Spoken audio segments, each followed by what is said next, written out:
Coming to you live from downtown Detroit, this is Benzinga's Pre-Market Prep with your host, Joel Elconin. This is a volatile puppy here, isn't it? And Dennis Dick. I'm bidding a penny. I will buy the stock for a penny. With everything you need to start your trading day.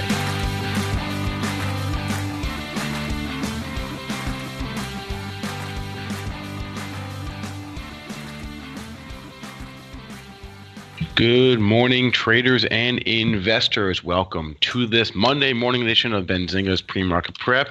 I'm Spencer Israel, here with Joel Elconin and Dennis Dick. On this show today, we're joined by Sean Udall. He's our guest at 8:35. He's the CIO of Quantum Trading Strategies. We are, of course, going to recap the movers from Friday, talk about movers of the day. The JWN deal looks like it's a no-go. We got some technical movers to discuss, and unfortunately, we have to start off, however, with the tragic news out of Las Vegas, and we'll get to that after Joel gives us the scoop on the S&Ps. Joel. S&Ps unaffected by the news, Spencer. We opened up at 18 even, made a low, a buck above the close there. 16 even, that's your low. Pre-market high, 23.50, folks. I can't give you any resistance because there isn't any. Moving on to the crude oil market. Crude is trading in the red by $1.10 here. We have now got below that previous breakout level at 51, trading a dime off the low of the session at 50.47. Let's take a look at the daily charts and see if we could get down to the lower 50s. I see four lows there going back 2 weeks. Gold and silver are trading in the red as well. Gold is down by nearly $10, trading at the $12.75 area. Silver down 8 cents as well at $16.60. So the move in the precious metals didn't last for long. Good morning to you, Dennis, on this Monday morning. How you doing? Doing good. You know, you just feel for everybody out there in Las Vegas. Such a horrible thing to wake up to. I actually slept in today. I got up at about 6:15. A lot of times I'm up earlier with the kid, and then I need to flip on your phone. And I go to Twitter, and you start seeing this stuff, and you're like, come on, really? This really happened? I mean, it's so scary. I just think about, if you were there, like, that's just awful for all those people. So obviously our thoughts and prayers go out to everybody affected from the tragedy in Las Vegas, and just awful. I tell you, I get up in the morning early to, check the markets and stuff, and I get those API updates and everything, and it just makes you take a deep breath and sigh. I mean, it's hard, the implications, there's so many, but what we try and do here on Benzinga's Pre-Market Prep is try and, stay focused on, the markets and what's affecting the markets. And there's definitely stocks, major companies being affected by this negative news. Yeah, there is. I mean, the S&Ps are resilient. They're not affected by anything anymore. But there is individual stocks that are trading down on this news. And let's talk about those. The obvious ones are going to be the casinos here. MGM trading down 4.5% here in the pre-market. It's down $1.53, closed at 32.59, trading right now at 31.06. So it's a significant pullback for MGM here. If you're looking at WIN, WYNN, it's down about $3 here in the pre-market. Las Vegas Sands also trading down about $1 in the pre-market here. So those are your direct stocks that are being affected here this morning. Let's talk about technicals on MGM. All right, let's go to MGM. First, what we'd like to give you is the pre-market low, and that pre-market low is 30.50. So we've gotten a little bounce off that. No continued downside until you take out that 30.50 level. Base your dailies, you have a level right there too. So you have a pre-market level coinciding with a daily level. That's always good. 30.43. So that's the number of 30.50. That's the number of the day on the downside in MGM. Hopefully we'll get some kind of relief rally. WIN, which has been a monster stock, printed down to 145, back up at the 146 handle. So it looks like we've gotten the hits, but it looks like we've come back up. The dip's already coming in. Just the WIN chart. Oh man, it looks a little bit different than the M chart. I mean, you could see. And that was an all-time high on Friday, wasn't it? Oh, and WIN? No, sorry. No, because in 2013 we got crazy. We got up to $244. But that's a multi-year high in WIN. Oh, yeah, for WYNN. Sure. Okay, I could show you that, what Dennis was referring to. That stock under $50 or under $60 here. Late 2015 has added another 100 points. So the pullback on this one's going to be a little bit trickier. Your 2-day low was 144.17. Let's see how that stacks up with the pre-market low.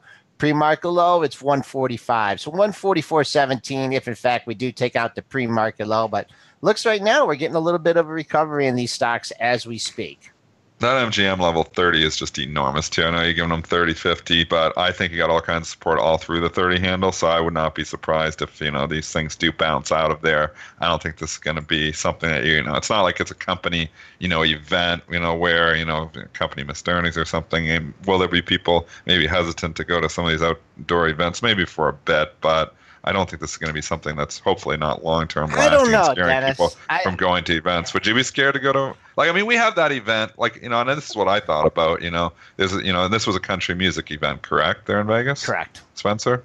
Yeah, and we have the big country, event, country, that I've been multiple times in downtown Detroit at the Hart Plaza, and it's an outdoor event. It's great. We get some country singers. I kind of like country music, and I went to that multiple times, and it's a huge crowd.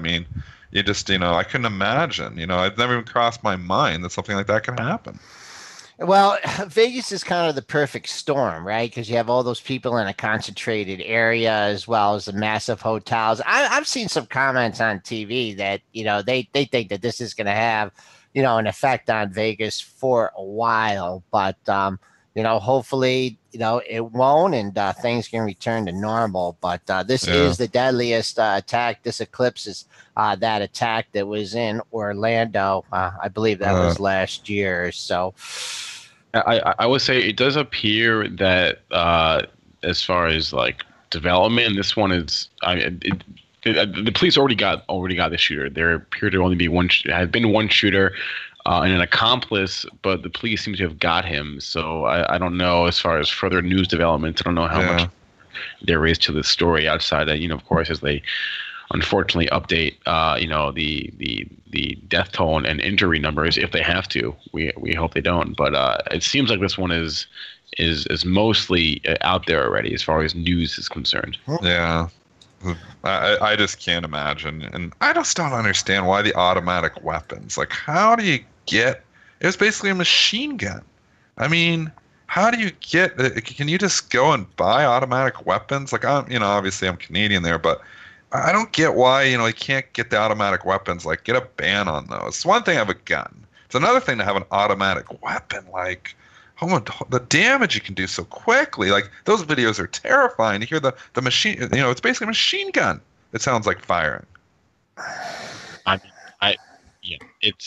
I guess I'll say that it's a culture thing between the that differentiates the U.S. and Canada differently. Yeah. Oh, completely. If you look here this morning too, stock benefiting from Sturm Ruger, it's RGR. Because people are going to go buy more guns to protect themselves. And I can kind of understand it a bit. In Canada, I don't have a gun. Guns, but I know my neighbor doesn't have a gun either.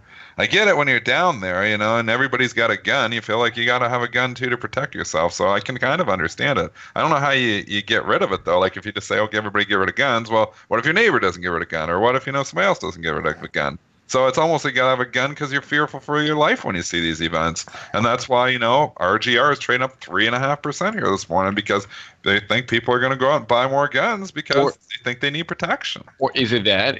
Or do people do gun owners or people who trade these stocks get afraid that there's going to be regulation now and they need to get in before the regulation happens, right? Isn't that what happened after the election? Is they realized that there was not going to be any gun regulation. No need to go get your gun right now. You can get it next week. Yeah, and they got killed on that, right? No rush. So maybe I don't know why the thinking is. That's just my conjecture. But what's the other gun stock? I know they changed. Well, it used to be Smith and Wesson. They changed the symbol so many times, and I go SWHC and I can't get it either. It's chat. I forget which one.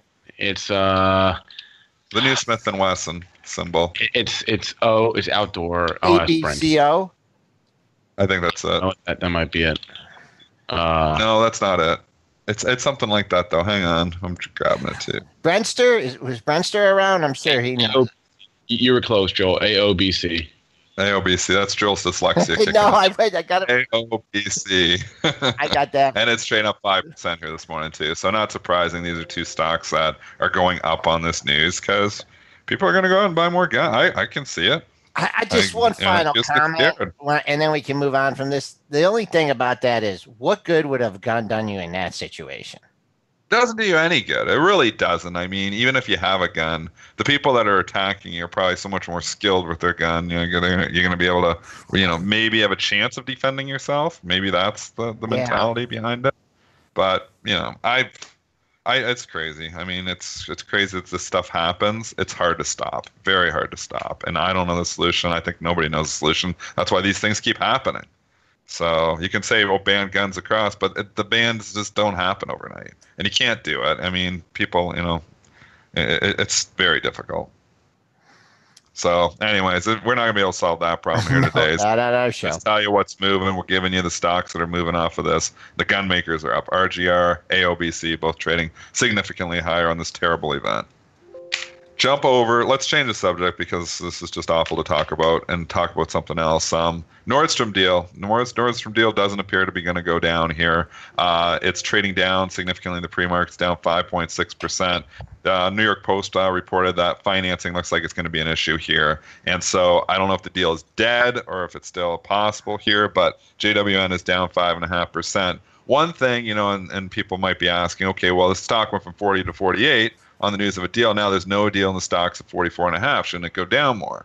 I will say no, because retail stocks have changed the story in the last couple of months. Retail stocks have actually moved significantly higher. We've been talking about them for the last 3 weeks. I mean, look at the Kohl's chart in September. Went from 40 to 46. Macy's is up, in September as well, from 21 up to 22, not as much, but 4 or 5%.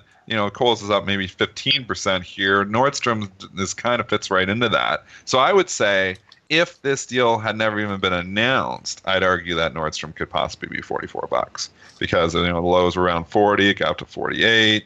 I think it's kind of maybe where it wants to be. I would not be surprised if we see a rally here in Nordstrom, and there's a nice level there too, Joel. I'm kind of torn on this one, Dennis, and I don't want to no wager in sight, but for me, oh man, look at that gap. Just under 44. Dennis, how do you look at that? You had the gap ago. When it was down at 40, was it just ridiculously underpriced there? And so that bump to 44 brought legitimacy to the value of the stock. Cause that's I know you're looking at all those lows in April or August and September. Yeah. But for me, I'm like, Jesus. I mean, if I'm buying this thing at 44, I'm thinking, where am I wrong? The low of the move at 39.53. So that's where I find in the problems just sticking. If I was short now and I saw 44, start to bring it in. I think you could have the out though, because this is 3-4 lows. It looks like a pretty solid level. Like 43.39 was the low the day after the announcement. So you go back to June the 9th. Then you had 43.70, 43.67, lots in the whole 43.50 area. You really want to give yourself some room. Give yourself to 43. But I don't want to get in that gap area because it gets in that gap area and then it could fall down to 40 very quickly there. So that's what I would argue is, I would almost look at that low that you had the second day, 43.39. Maybe give yourself some wiggle room down to 43. So if you're buying at this point, if you get a shot at 44 or even 43.80, I think my out would be below $43 if I'm setting up a swing trade, hoping, that it bounces right back. And, it's probably not going to bounce right back because there's no deal. But I'm just saying, I think Nordstrom probably would be here at 44 even if the deal wasn't ever announced, just because other retail stocks have bounced back.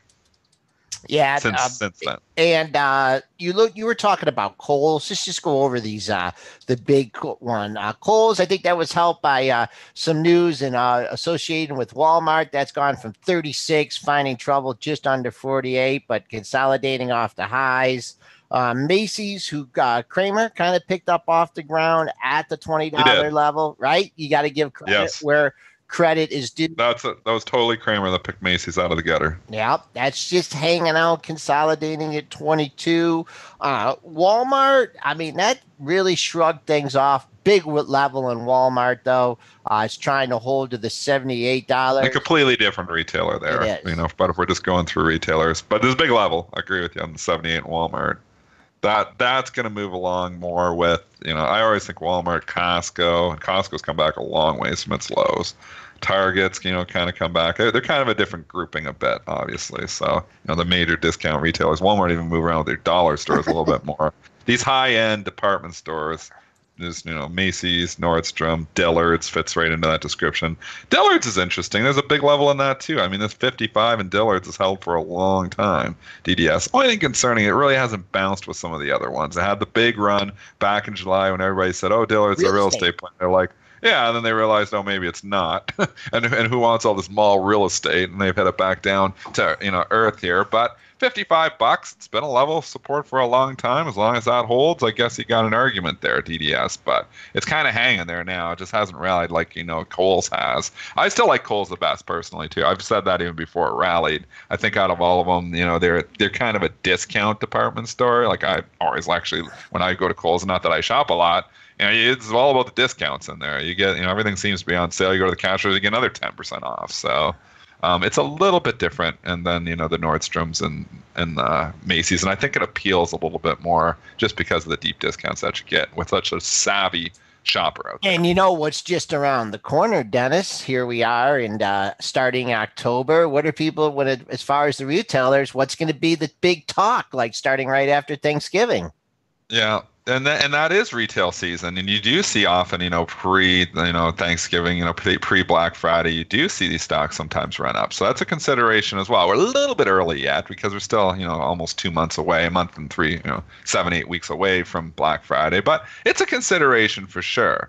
Can these, stocks turn around and start getting ugly before then? Yeah, I mean, anything can happen, but. I'm just, I think we're a little early on that game, but the retailers are a little bit back in favor. You can't argue with Abercrombie and Fitch caught an upgrade here today. A&F, that's a stock that's come back a long ways. This was down at $9. It's down at 14.5. Some of these that have really run far, I start to get hesitant on though, like the Gap. GPS, I feel like this one's run too far now. We went from 22 up to 30. Whoa. There's a major resistance point at 30.5 up there. That's where we got up to back in March of 2016. In October 2016, we got up to over $30. Seems like every time this gets over $30, it's just a great selling opportunity.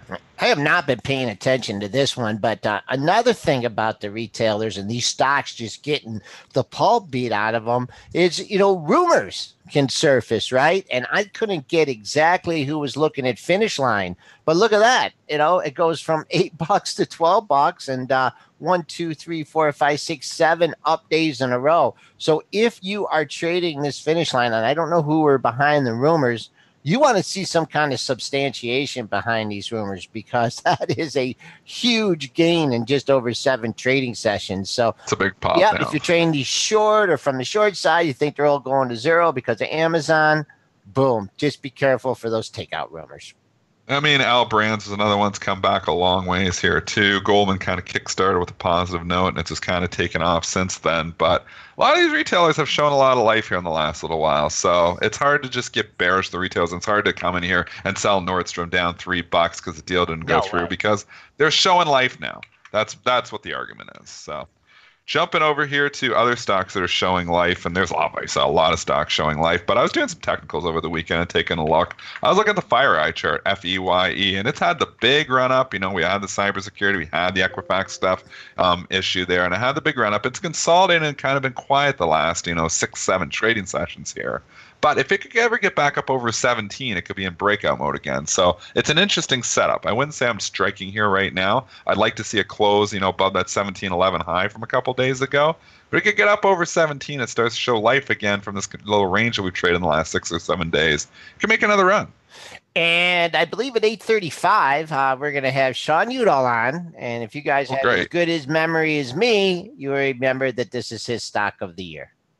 Okay, and you know what? I'm on board with Sean on this one. I haven't always been on board with his Twitter calls, but I'll tell you on this FireEye, I don't mind this chart. Palo Alto Networks had a fantastic day on Friday. Stock actually took off and started to break out of its range too. So when one starts showing life, sometimes the other ones do too. CyberArk's a different story there. It's actually showing a little bit of weakness on the chart. It actually had a breakdown. It's interesting, these stocks, sometimes they're just all their own animal. They kind of go their own way, but I don't mind the FireEye chart. Palo Alto's looking better too. Yeah. All right. Yeah, that one's in the doghouse here, trying to grip 41. Low of the move, 39.34. So if you're trying to pick a bottom in CyberArk software, you know you're out at 39.34. And also, not to toot Sean's horn, but he did like Palo Alto Networks ahead of earnings. And we talked about a spread that he put on and I didn't. I wonder how that worked out for him. So we'll talk to Sean when he comes on at 8:35. Let's talk Celgene and JC Peretz. I saw him tweet over the weekend saying here's a stock that's, been in a consolidated range for a long period of time and it's starting to break out. And I agree here, and this is one I own in my investment portfolio, but really, he's right. You made the high back in 2015 when all the biotechs topped out there at 141. And then we've been, in this long consolidation period for like 2.5 years. We're back up here now, and now we broke out. And, we've been talking about the IBB as well, just kind of hanging here. And it hasn't decided if it wants to go up or not yet, but it's starting to look like, maybe the Bulls might win this one too. Nice candle on Friday. Some of these biotechs are showing some life. AbbVie, which is another one that I have in my investment portfolio here, had it in there forever, ever since the stock came out because I got it from Abbott Labs. It had a nice breakout there just a couple days ago. It got an upgrade here this morning. Leerink upgrading it, putting an outperform on it, a price target of 106. You got some individual biotechs that are starting to show some life. And just this IBB here, it got me in there for a little bit because I've been talking about that 330 level, and I thought, man, I'm gonna have this 330 put. I'm gonna wait till it gets to 320, and I'm gonna cover it 320 and go long. And you know what? It just wouldn't go. It just kept on making lows in the upper, 327 and a half, 328 area. And I just took out the white flag and I waved it. I'm glad I did. But there's a point where, you look at the technicals. I look at the chart. I'm like, 330, 320 went through in 2 days. Should easily go back through it, but not in this kind of market here. Buyers just keep buying. Yep. You get a little bit of a pullback in a sector that's been hot, and they come back in. I mean, even, we were talking Facebook, and, that big down day that we had there, that was the low. I was like, a lot of times I said these things don't work themselves out in one day. Well, they did. It did in the Facebook case. Stock went down 10 or almost $10 that one day, $8. It's right back up there. Come right back 5 days later, BTFD wins again.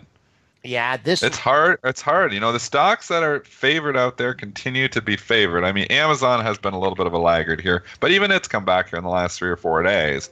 Everything. It seems like eventually, if you're buying the dips, it seems like at least in certain sectors or certain stocks, it seems like that trade works out eventually. Yeah, just going. Same thing with Apple, and this one was just a classic gap fill. And if you think about it, from the circumstances, okay, you were at 150, right? And then you had this great report, 155, take it up to all-time highs, 164.94. Then it comes down and it filled. I think I looked at this before. It filled the gap maybe by 60, 70 cents. So it was like a replay. It's like, okay, you get to play Apple before earnings again, but you don't have, the major catalyst of the actual report coming out. But Apple, let's see how it's trading. We're only a month away from Apple earnings again. Yeah. We're getting in. It's sneaking up on us. I mean, time flies. Here we are, October. We're back in earnings season here once again. So, that is a consideration here. Is we're gonna, like you were saying, next week, not this week, but next week, the banks will start earnings season. So here we are, the end of another quarter. When's JP Morgan? Is it a week from Friday? It's October 12th. Okay. Yep. A week from Thursday. Okay. I know that date. All right. Well, we'll keep an eye on that. 8:24. We got about 11 minutes here before we bring on Sean Udall. What earnings stock? Did we do Calmine Foods yet? That's the only stock that we've had that's due to report. I do see it trading down. It's only trading 100 shares, though. Spencer, do we have the numbers for CALM yet? Let me look real quickly. Yeah, we got 33 cent loss versus a 23 cent loss estimate. Revenue $262.8 million versus $275.9 million. So a little pullback here. Stock's been hot. Like as of late, it's been hot at least. I don't know. I think were you going to say something about guidance or anything, Spencer? Nope. I was going to say just a miss on both. Okay. It's down. It's down on 126 shares. Very light volume, very widespread. So price discovery is still going to obviously happen here. A lot of times these smaller companies, price discovery doesn't happen until the 9:30 open when you get all the liquidity and the institutional money coming in. But here we are. It's a little bit of a pullback here. Chart's been okay. Yep. I think there could be buyers. I'm not going to stick my neck out here. I mean, I don't think anybody else is. That's why it's only traded 126 shares. But it's, it's a company I don't follow that well either. But I just say the food stock's shown a little bit of life. How come this one's been so much stronger than the other ones? Do they like sell better food or something? All-time high, I believe, 46.15. It's $42. So they must have a little bit different of a business model. What I will look at if the stock goes in the reverse, exact double bottom at 40.10. That's the level on the downside. And then, of course, you have Friday's high, the recent high of the move at 42.20. Jumping over here to ratings land, there was a ton of movers here, and then we'll get DC. I do see it. You want to talk Seattle genetics as well. We'll talk that in a second too. Just want to hit on some of these major ratings reports here. Mention the AbbVie one. Sarepta getting an upgrade at Morgan Stanley. They're upgrading it to overweight, price target of 60. That's actually bouncing right back. There was some concerns on Friday about some labeling and stuff on a few of these stocks there. I don't know if you remember that, Joel or Spencer. I remember it exactly. I remember. What was it? It was Exogenous 51. 3 patients that were in the study passed away, but they were elderly patients near the end of their life anyway. So, you get the stuff going in the chat rooms. Then I believe so. That was Sarepta's news specifically, or was that the news? And then there was something. What else? But there was something with some labeling that was knocking them all, like knocking down a whole bunch of different biotech stocks that went by. There was 3 or 4 that were getting hit. There was going to be some, something like it wasn't a specific company. It was something from FDA, I think, on labeling. There's going to be some more restrictions, and that was knocking down some specific stocks. I don't know if chat remembers that too. I read it, and goldfish memory for me. It's Monday. That was Friday, and I can't remember the exact details. But I think that was a little bit more of a catalyst for Sarepta being down on Friday than some of the other news as well. But stock's bouncing back. It's bouncing right back here. Morgan Stanley coming out defending it. Big level. Yep. Look at that one. $48. This is a longtime favorite of Benzinga's. We had the original news when what was that drug that they had for Duchenne muscular dystrophy? Spencer, you should know this off the top of your head. I thought that was it. Exogenous 51. Oh, okay. All right.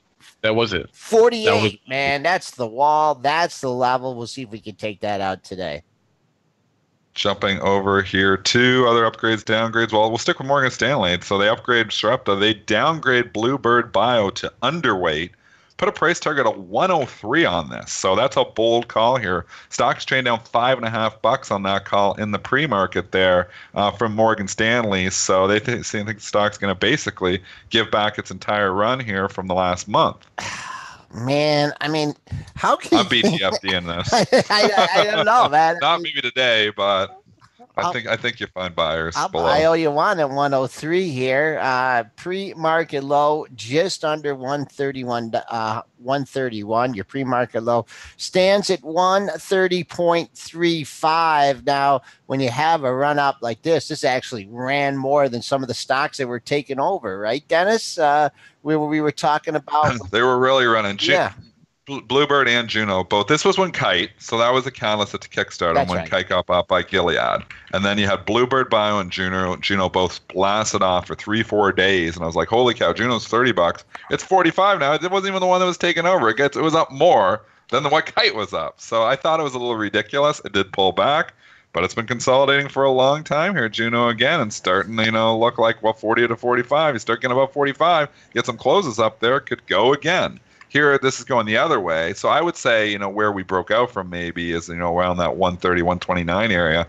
Get back down there. I think there's buyers in Bluebird. And I was just looking a little bit below that, Dennis, and Bluebird, and I was just looking at the crazy lows. I mean, between 125.5 and 127.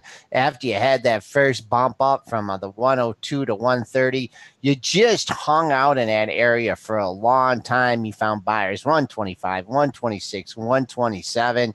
You could draw a little trend line under those. So for me, that's going to be the line in the sand. Also, you had a little over a 50-point move. Oh, boy, we're a long ways from a 50% retracement on this one. But really interested in the lower, little bit under 130, 126.5, 127 in Bluebird Bio. Here's a couple going the opposite way. So Western Digital getting downgraded at Baird. That's trading down a buck and a half. And then Seagate, STX, which has been the dog of the industry here, is actually catching an upgrade this morning from Craig Hallam. Put a price target of $50 on this one. Let's talk Seagate here first. Because Seagate, its critical level, and it's not above it here yet, is this $34 level. Look at the last 3-4 months. You've got all kinds of air if you could ever get above like 34.13, 34.03, $34 we got up to, or 33.92 just about a week and a half ago there. That's where it needs to get above. It needs to get up in that gap area to show some life. Craig Helm's trying to give it a push. It's just the problem is like now, the most of the gain here this morning is, going to push you up to that top of that area. Is it enough to get us through that 34, Joel? I'd have to say yes on this one. And this is the reason I'm saying it is let me see where the close was in it. So you're getting a little bit of a running start. The close, no, maybe not. 33.17. That was your close on Friday. Just keeping an eye on 34.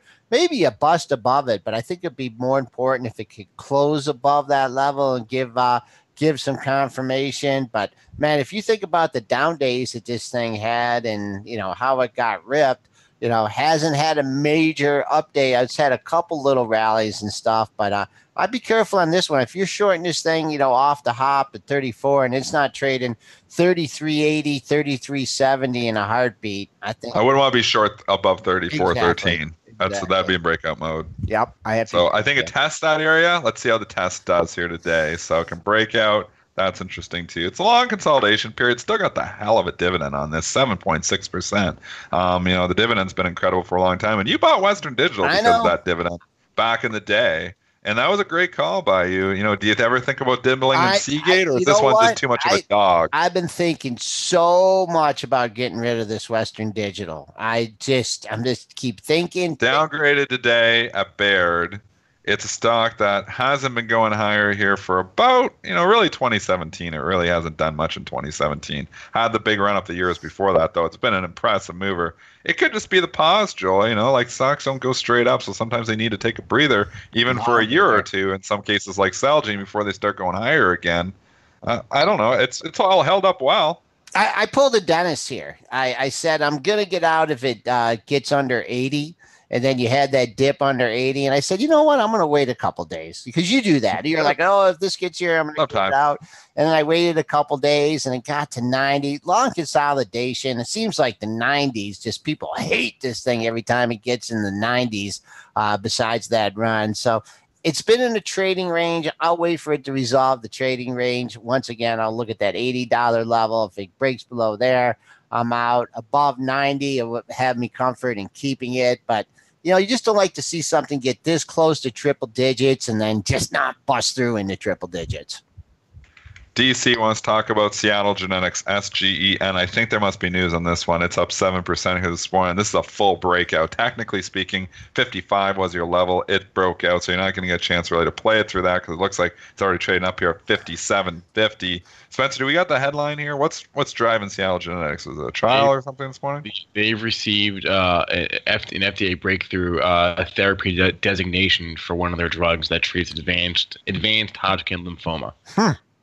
It's a stock we don't talk about a lot on the show, but here's one of those smaller companies here that actually is significantly off its 52-week high. It was way up there at $75 and starting to show life. I mean, I like this breakout here. I'd love it to pull back and retest the area from where it broke out from. Not sure if that's going to happen or not. Sometimes these things can really get crazy on the news, and there is a gap area it's getting into. There you go. But it's a breakout. Yeah. Hopefully, whoever mentioned this in the chat is long. And how many times have you seen these kind of scenarios where you have like a big breakdown, a big gap, and then it eventually comes back and fills that gap? That gap area starts at 57.58, which we are already trading above, and the bottom of the gap is 61.21. So holding out for a target on the long side right there, SGEN. Trying to buy this thing on a pullback. I'm just not very good at this. The stock's trading up, can't hold 58. Maybe I'll just join those buyers at 58 and not give it much room if it breaks below that. Is there a big bid there at 58, Dennis, or is it just 57.5 is the bid? 57.5. Okay. And it's small, so it's 100 shares. I mean, this is only trade 3,500 shares, so this still is in price discovery mode here too, for sure. All right, 8:35. What's going on here, Spencer? We got a guest coming up. Yeah, let's bring Sean on the hopper. So Sean Udall, CAO Quantum Trading Strategies. We talked to Sean from Arizona, and I have to say, I sympathize now, having spent the past 3 or 4 days in California on Pacific time. Hello. Hey, Sean, how's it going? You're live, Sean. Good morning, Benzinga. Sean, I was just saying I sympathize with you now. I just spent the past 3 days in California, where I was 3 hours behind these guys, and I could not get up at 5:30 to talk to them. And it's not easy. It's not easy until you get used to it. No, I was not going to do it. So thanks for coming on so early for you. What time do you get up normally in the morning? Like, I know you're up for us, but what time do you get up usually? Like, are you up bright and early just to prepare for the market open? What time do you get up in the morning? No, in fact, I don't do a ton of I'm not one of these guys that looks at the hours with the charts in the morning. If anything, I look at charts at night and kind of make a list. But to me, it's kind of irrelevant until you see what the first 4 to 10 minutes is doing, right? Unless you have really good pre-market volume or something, and I look at all the pre-market volume. But no, I'd say between. But put it this way: if I'm getting up at 5:30, it's I'm sleeping in. So 5:30 a.m. wake up would be sleeping in for me. But yeah, usually between like 4:30 and 5, I'm up. What time do you go to bed then to be able to get up at that time? I'd probably go to bed at a fairly normal time. I probably sleep about between 5.5 and 6.5 hours. You're like Trump. If I get 6 hours, I'm golden. You're like Trump. If I get 6 hours, I feel good. Yeah, usually there's one day a week where I just have to sleep like another 2 or 3 hours or something like that. Play catch up that one day a week. I know Trump. But no, 6 hours, I feel good. That's what Trump sleeps is 4 or 5 hours or something a night, and he goes on it. So four would be tough, Dennis. I think that's what he said before. He only sleeps like 4 or 5 hours a night. I believe it. Guys are up there tweeting all night. Yeah. Sean, we were talking earlier about your stock of the year. I think when you were on our show last December or January, you said your stock of the year is FireEye, and we were talking about that earlier in the show. So I guess props, man.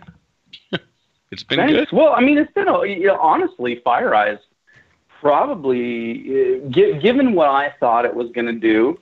Relative to the moves of some of these other things, even just like a stodgy old Micron, is up. I mean, I was talking about that between, 9 and 12, and it's, almost 40. So relative to what other stocks have done, and, something like a Facebook, which is already richly valued, is up 50% plus. I don't really think FireEye's even moved that much. I mean, what's it? It's probably up 50% for the year or something, but I honestly, given the last 2 quarters, I really think the stock should already be trading between like 20 and 23. I mean, kind of minimum. So I don't know. Dennis can probably address this. It seems to me what stocks have a habit of doing now is having a really hard time going up 50 to 75 to 100%, and then once they double. And I'm not saying double off of an ultimate low, but sort of double over a cycle or a trading range. Let's use like an NVIDIA. You could have bought that stock for years between 18 and 23 and not made any money. You wouldn't have lost money buying it there. But, I loved NVIDIA in 2012 and 2013, and I think I held it for like 12 months and gave up on it and probably made 20% because it was a boring stock and it didn't move. But once NVIDIA went from like 30 to 60, the action from the NVIDIA from 60 to now has been completely different. So my guess is, and by the way, I could draw that parallel to 50 to 100 other companies, if not more. Oh, Micron. You just said Micron could be the same thing. Yeah. Micron it's taken way less time to go from 20 to 35 than it took to go from 10 to 20, right? Yep. Yep. So Yelp, there's the best examples would be things like Autodesk. And those stodgy old kind of lower or slower growth, technology companies. But so it's I don't know what's going on, but I don't know what's driving that action where the people get way more interested in the stock after it's doubled or more, and then the action's just a lot better. So it's one of the things I'm watching for. So maybe a FireEye at 24 and above will act way better than FireEye acted on the grind move from 12 to 24. That's probably exactly what's going to happen. And again, we could go over lots of little examples of that. Stock, I'd say everybody needs to watch right now is something like Overstock.com. A vilified, hated, made fun of stock. People thought the owner of the company was, people he had this big conspiracy theory. Yeah, it turns out the guy was probably right. His stock probably was being manipulated for years and years and held down to a stupid valuation. Well, guess what's Overstock's done? It's gone from 15 to 29. So I would say Overstock is going to have a ton of action now, and they own a huge an entity, which the entity is a cryptocurrency / blockchain entity called Medici, which could be a big deal, and that cryptocurrency play they have inside of the company might be worth 3 to 4 times the value of what Overstock was. The whole company was trading at 15. So there's tons of stuff like that. If the market would just, I keep hating to use this term, but if the market would just act right and things would just trade right, and small and mid cap action would be even something remotely like it was even 4 or 5 years ago. And Dennis deals with this all the time. It's just so weird how low liquidity stocks trade today versus how they traded even 3 years ago. But it's a massive difference between how they traded for 20 years, be kind of pre-2009. But another stock I point out too, and then guys ask me whatever you want, is something like a Redfin. And the reason I bring Redfin up, recent IPO, so for the first year, it's probably going to trade how IPOs trade, which is hard and unpredictable and with a lot of skepticism. But I would say Redfin is one that everybody who follows technology companies needs to have in their, on their lists, because this could be a massively game-changing company. And I stocks like Workday I highlighted years ago as a company that was going to become much I than it was. And that company's grown X number of size from when it was an IPO. Something like Splunk, I like Splunk at 25. Again, this was probably in 2012. Splunk has traded terribly, by the way, for the last 2 years, but it's starting to get some pretty good mojo now. And that's a really under relative to its growth rate, by the way. But something like a Redfin, get to know it, understand it. They're a disruptor in the real estate industry, and it's probably long overdue. And I would have a hard time believing that company is at 5 or 10 times larger in, let's say, 5 years than it is today. All right, let's help Spinner out here. LIT update. Anything on that, Sean? LITE, which is light. Yes. Yeah, no, I think he's talking about Lumentum. Yes. So, yeah, no, I mean, I think, in fact, this is trading classically like Apple supplier trades after basically they release a new product. So it's very common for, even if it's kind of talked about and known that, hey, a company's got a key chip or key component in a new iPhone, it kind of runs up or trades okay into the release, then the product's released, and then everybody attacks it. But no, they have a key product in the iPhone 10, and that's just one thing of what they do, but that's going to be a good catalyst for them. And I like the fiber optic cycle too. So things like Aclaro, Light, Finisar, Acacia, ACI, that's ACIA. In fact, I like most of the group except AAOI, which I shorted and continue to short as it spikes. So about the only fiber optic name that I'm not bullish on is AAOI. But the rest of the group I like, and some of the stocks I like more than others. But that's the only one that I would not advocate being long. What's your bullish scenario for ACAI? Yeah, no, I mean, it's in that group. Yeah, Acacia. So that's in that group. So what probably most people don't understand about this company is that they have a completely different technology roadmap. So if you think about, if you know the fiber optic stuff, let's just cut it real easy. They used to make things like kind of like boxes and routers and switches with a lot of basically you put you slide cards into them, right? So if you want them to go faster, you put more line cards in them. And it's basically kind of on a router-based methodology. Well, Acacia's methodology is really based on silicon and chip-based methodology, which is more efficient, faster, and they don't have a lot of competition on that side of the technology roadmap. So, and the people that know technology understand this concept called Moore's Law. So every time you get advancements in silicon technology, you tend, it's the doubling of capacitors and speeds and whatever you can put on a chip every so many months or so many years or something like that. I used to know Moore's Law by heart. But basically, it's the doubling of speed every cycle, pretty much, is what it comes down to. So Acacia has that Moore's Law kind of hook and power behind them. And it's much harder for other fiber optic companies to get those kind of advances as quickly. So I think there's only one other company that does something similar to what they do, and that's Infinera. And Infinera's been around quite a long time, but I think the Acacia technology roadmap's a little stronger than Infinera's.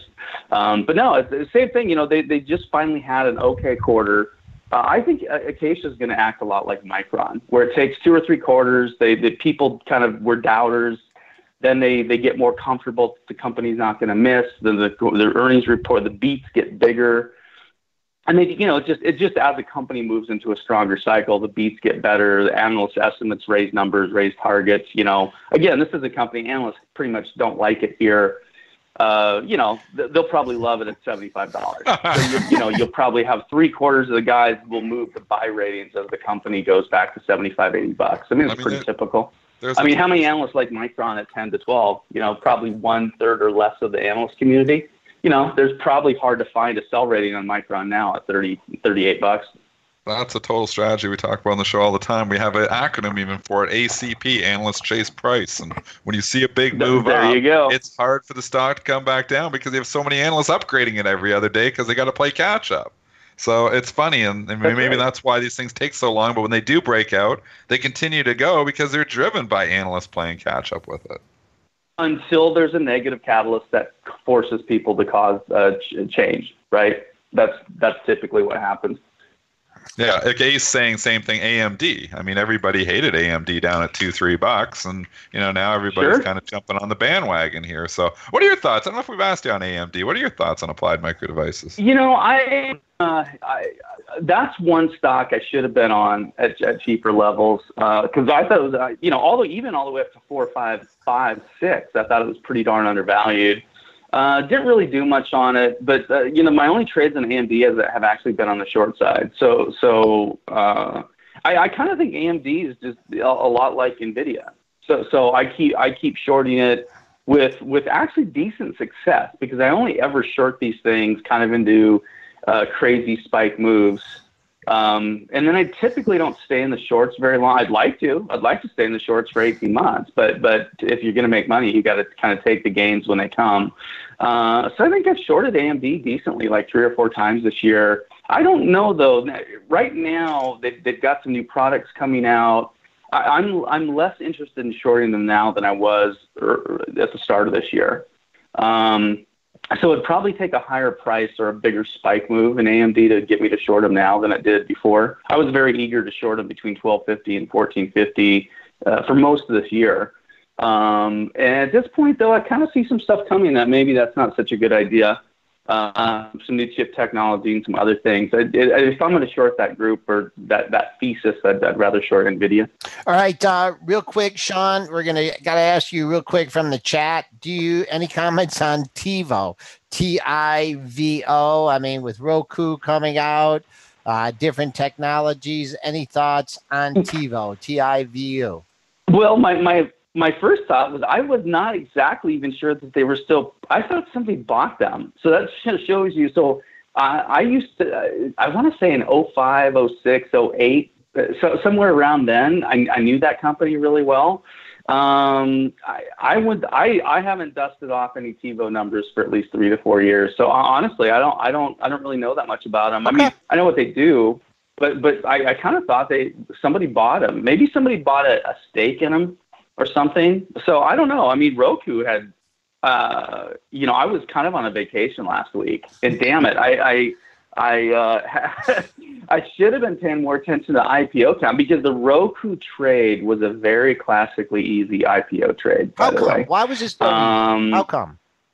Here, well, if you just look at the day, the intraday chart for that day, it held a level, I want to say 1825 to 1840, held a level really well.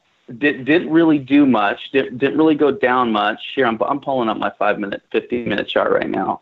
Yeah, so it kind of slowly kind of grinded, but you could have almost just said, hey, if the thing basically breaks or holds 1850, buy some with like a buck or a $1.50 stop. Well, guess what? If you did that, you shouldn't have sold any until the spike. So it's never given you a reason to sell the stock. Now, you could have either said, okay, once it goes to 23 and backs off a buck, you could sell it. Or once it opens the next day at, God, what would it go to 29? Once it opens at 29 and backs off a $1.50, you could say, okay, I'm going to take it off at 27.50. I've milked it. But no, that hurt, because I don't even want to talk. That was a few mortgage payments I missed on that one. That sucks. I really wish I wouldn't have been gone and out that day. But that's an easy IPO trade. But long term, I'm not sure I really like this company. These kind of companies have a very hard time. So just real quickly, they have a hard time maintaining technology. I mean, we could compare it to Fitbit, for example. And I'm not saying they are. They might be a lot better. And there is a huge interest in people moving out of huge high-dollar cable contracts. Things like products like Sling TV are really taking off, and you basically need a Roku or something like a Roku to take advantage of Sling TV. The problem is I didn't even know how many Roku copycats there are, but there's a bunch of them. And, Sean, and then I think there's a... Sean, we got a couple more stocks that we want to cover. Sure. I got one, and then Dennis has got one or two. Fire away. Do you have as much free time now that you're tweeting in 240 characters? Have they doubled it yet? I don't know if they've announced it. But yeah, I actually think that change is a really good change. It's not going to make that much difference on 80% of my tweets, but every now and then it's just, I waste time like, okay, how am I going to shorten this tweet? Or do I have to put a plus sign and turn the tweet into 2 or 3 tweets, a tweet string? So I think it's a good change. Now, is it really going to be a game breaker? No. But what everybody misses on things like this, when a company is doing right thing after right thing after right thing, the cumulative effect gets very large over a long period of time. That's all. That's kind of been my thesis. Twitter just needs to keep doing lots of little right things, and it'll add up. It'll be a big deal over time. Jumping over here to Twitter's brother-in-law, Square, SQ. This is a stock that actually has just right near its all-time highs. I mean, so Dorsey's other stocks done very, very well. What are your thoughts on this one? Sure. I've always liked Square. Now this is one I should have had more of a buy and hold methodology on it, but I'm a buyer on dips. At this point, it would take me a bigger dip than the last time I think the last time I was looking at was around 22. I wouldn't need a dip to 22, but that was the last kind of price area where I had it was very easy for me to pull the trigger there. No, I like Square. I mean, again, you got a company. I mean, it's an $11 billion market cap. Very interesting. The market cap's almost what Twitter's is, but that's almost funny in itself. I like this company. I could think this company could become much, much bigger. And they have a huge total addressable market in front of them. But I kind of disinterested in the stock here. I want to give it another. This is one where the next earnings report, if it's not superb, could give a pretty good drop to the stock. And if it were to pull back 20%, I'd be more interested in it. Priced for perfection. What about VERI, Veritone? Near-term prediction.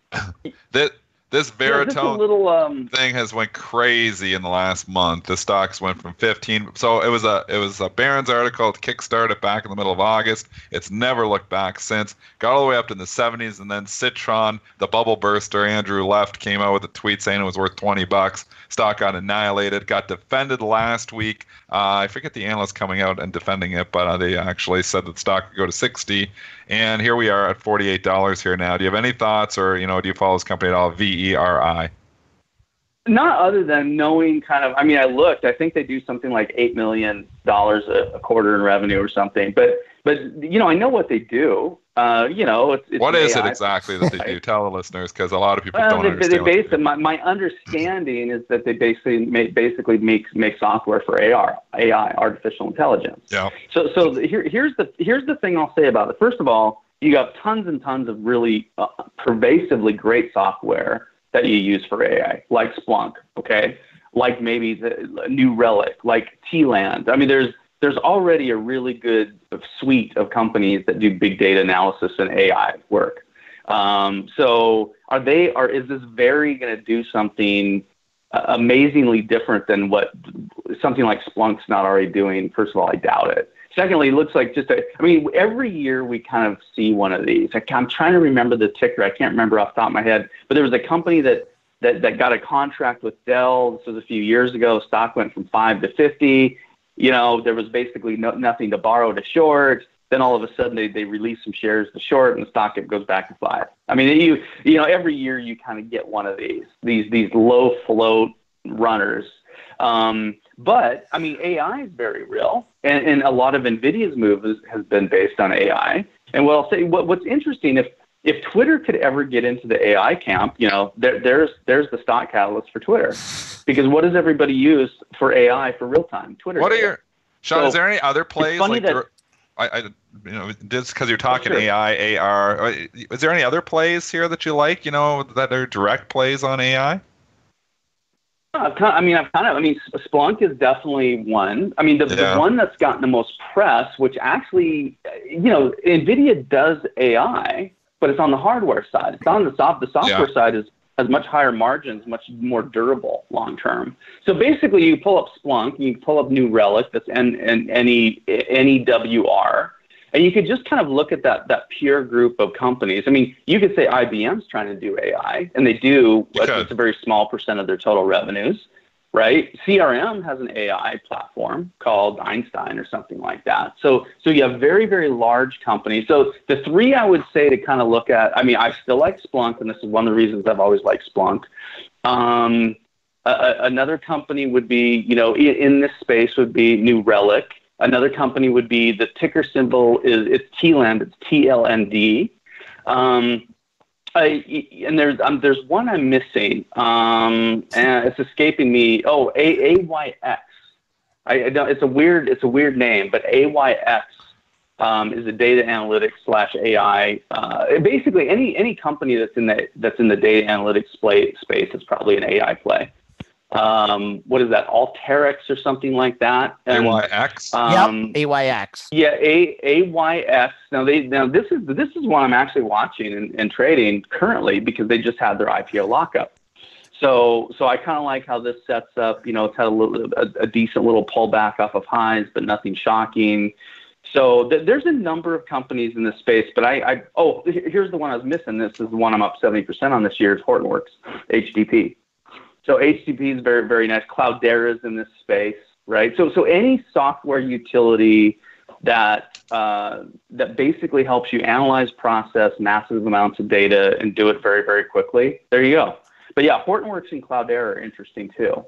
If I had to get down to three, the three easy ones would probably be like Splunk, Hortonworks, and then maybe throw in one of these other guys I've mentioned.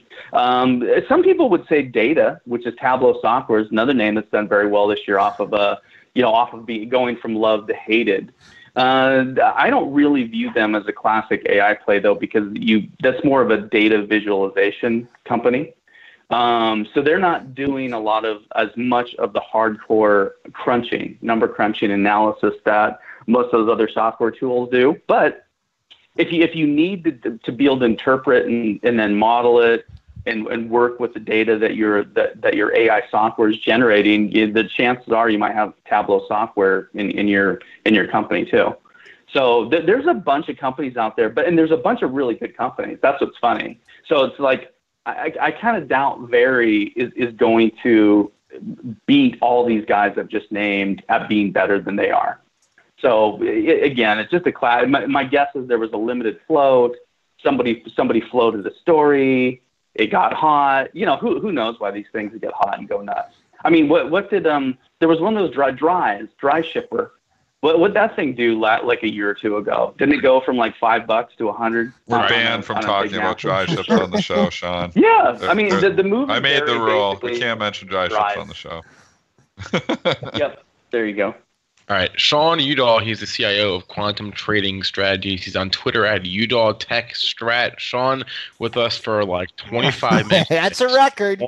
Then my level know. Well, what happened? I kept throwing tickers at him. What, did you guys have some time this morning? I never get on this 4 p.m. today. You can talk. Sean's good though. We love having you, Sean. All right, we're gonna let you go. Hey, I love being on, guys. All right, have a good one, Sean. Hey, take care. All right. 9:01. So Sean actually took us a little over today. Guys, was there anything else either you had before we wrapped up? Dennis, maybe balances? Yeah, let's go take a quick look here. So JWN, I just want to grab that one because that thing's down significantly here. Only 9,500. That's probably going to build though, but it's bouncing back a little bit from the lows. Buys are 177,000 to sell. That's a standout. Not sure what's going on there, if that's just a one-off, but that does stand out this morning. General Electric, 159,000 to buy. Look at that, a buy and balance in General Electric starting to show some life. Alibaba, your typical buy and balance, 69,000 shares to buy here in BABA. Seems like every day there's a buy and balance in Baba. Bank of America, 83,000 to sell. Some of the banks are just starting to give back a little bit of their gains. They were up significantly this morning. Nike, 41,000 to buy. Not seeing that much jump out. I mean, I usually like to give you the SNAP balance there too. It's not much significant, but 14,000. All right. That is our show for the day, folks. Hope you enjoyed it and have had a good Monday so far. We'll be back with you folks on Tuesday morning. Have a good rest of your day.